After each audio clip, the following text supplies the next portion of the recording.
सदस्य। सभापति महोदय,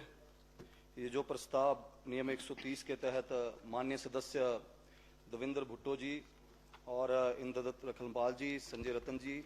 और होशियार सिंह जी ने रखा है, इस पर आपने चर्चा के लिए मुझे मौका दिया बोलने के लिए, आपका धन्यवाद। माननीय सभापति महोदय, ये बहुत ही गंभीर विषय है कि किस तरह से जो ये गौवंश है, बेसहारा गौवंश है, इसको किस तरह से, चाहे वो गौशालाएं हों, चाहे गौ सेंचुरीज हों, वहाँ पे उनको किस तरह से प्रोटेक्ट किया जाए और उनकी देखभाल की जाए। और जिस तरह से पिछली सरकार में भी कई गौ सेंचुरीज बनाई गई, लेकिन किसी भी तरह का रख रखाव जो है उनके द्वारा ठीक ढंग से नहीं किया गया। सभापति महोदय, करीब 10-12 वर्षों से मेरी खुद की एक निजी गौशाला है सुजानपुर विधानसभा क्षेत्र में, जहां पे करीब 101 गौवंश है और उसमें ज्यादातर नंदी हैं। तो काफी करीब 12 वर्षों का अनुभव है कि किस तरह से जो है इनको स्ट्रेंथन किया जाए। अब नई गौशालाएं खोलने के लिए तो सरकार के समक्ष बातें रखते हैं कि गौशालाएं खोल दें, लेकिन मैं ये समझता हूं कि आप जितने मर्जी गौशालाएं खोल लें, उसका कोई परिणाम नहीं होगा। उसको ठीक ढंग से चलाना, जो बनी हुई है अगर वो भी चला लें, तब भी मुझे लगता है कि बहुत सुधार उसमें हो जाएगा। मैं अपने कुछ सुझाव आपके यहाँ पे रखना चाहता हूं कि एक तो जो भी गौ सेंचुरीज बनी हुई हैं, वहां पे आप भलीभांति जानते हैं, क्योंकि सभापति महोदय आपके खुद के विधानसभा क्षेत्र में बहुत बड़ी गौ सेंचुरी है, एक सुजानपुर में, खैरी में है। और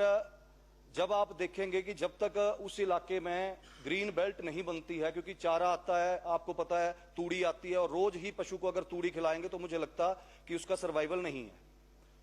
मैंने जब शुरुआत की थी सुजानपुर विधानसभा क्षेत्र में, जहां पे गौशाला बनाई थी, वो पूरा का पूरा बंजर इलाका था और करीब पिछले 12 वर्षों में करीब 5000 पौधा जो है वहां पे लगाया। हाथी घास हो गया, श्रेणी के पेड़ हो गए, जंगली तूत हो गए। मेरी जहां पे एक गाड़ी तूड़ी की लगती थी महीने की, आज वहां पे मेरी एक साल में 2 गाड़ियां लगती हैं, क्योंकि वहां पे चारा भी उपलब्ध है। और कोई भी बात की थी सुजानपुर विधानसभा क्षेत्र में, जहां पे गौशाला बनाई थी, वो पूरा का पूरा बंजर इलाका था और करीब पिछले 12 वर्षों में करीब 5000 पौधा जो है वहां पे लगाया। हाथी घास हो गया, श्रेणी के पेड़ हो गए, जंगली तूत हो गए। मेरी जहां पे एक गाड़ी तूड़ी की लगती थी महीने की, आज वहां पे मेरी एक साल में 2 गाड़ियां लगती हैं, क्योंकि वहां पे चारा भी उपलब्ध है और कोई भी गाय ऐसी नहीं है जो दूध देती है। तो एक अगर सेवा भाव से, क्योंकि सरकार भी ये जानती है कि फसलों को नुकसान आवारा पशु कर रहे हैं, बेसहारा हैं और ज्यादातर इनमें बैल है, तो मैं ये समझता हूं कि फॉरेस्ट के माध्यम से, जब भी फॉरेस्ट डिपार्टमेंट बरसात में मुहिम छेड़ता है पौधारोपण की, तो प्रायोरिटी ये होनी चाहिए कि जो हमारा सेंचुरी वाला एरिया है उसके आसपास ज्यादा से ज्यादा चारे वाले पेड़ लगाए जाए, ताकि आने वाले 4-5 वर्षों में एक तो भूमि कटाव भी उससे बचेगा और दूसरा ये है कि वो चारा भी पशुओं को उपलब्ध होगा। और दूसरी एक आपके समक्ष बात रखूंगा कि तूड़ी के अलावा भी जो गौ सेंचुरीज हैं या गौशालाएं हैं जो सरकार जिनके ऊपर पैसा खर्च कर रही है, मैं ये समझता हूं कि एक साइलेज आता है और वो पंजाब से आता है, अगर वो भी फिलहाल जैसे तूड़ी के साथ उसको मिक्स करके दिया जाए तो वो भी उन गौवंशों को सर्वाइवल के लिए बहुत मदद करेगा। बाकी सभापति महोदय, क्योंकि एक सभी का हमारा धार्मिक भी एक जुड़ा हुआ है गाय से, गाय का महत्व हम सबको पता है, बहुत महत्व है हमारे इसमें लोग, लेकिन लोगों को भी, जो मैं इस विधानसभा के माध्यम से बोलना चाहूंगा, कि लोगों को भी ये समझना चाहिए कि